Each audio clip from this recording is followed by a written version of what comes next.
Ang fault line ay isang bitak sa ilalim ng lupa kung saan nagkakatagpo at gumagalaw ang mga bato na bumubuo sa ating mundo. Kapag dumulas o nagbanggaan ang mga batong ito, nagkakaroon ng lindol.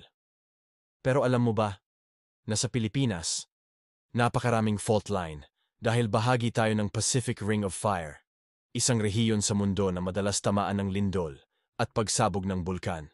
Ginagamit ng mga siyentipiko ang seismograph, satellite images, GPS, at aerial mapping para matukoy ang galaw ng lupa at makita kung saan dumadaan ang mga fault line. Narito ang mga pangunahing active faults sa Pilipinas.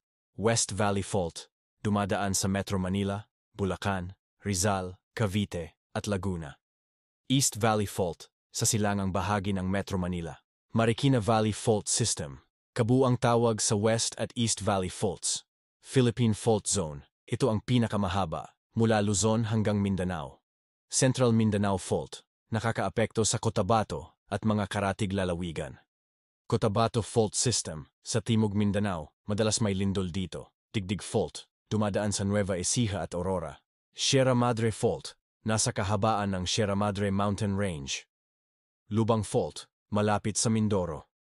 Leyte Segment, dumadaan sa buong Leyte, kabilang ang Ormoc.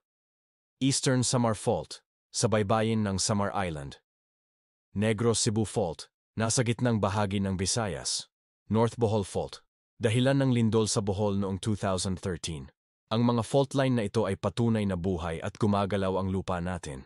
Kaya mahalagang alam natin kung saan dumadaan ang mga ito para lagi tayong handa at alam ang tamang gagawin kapag may lindol.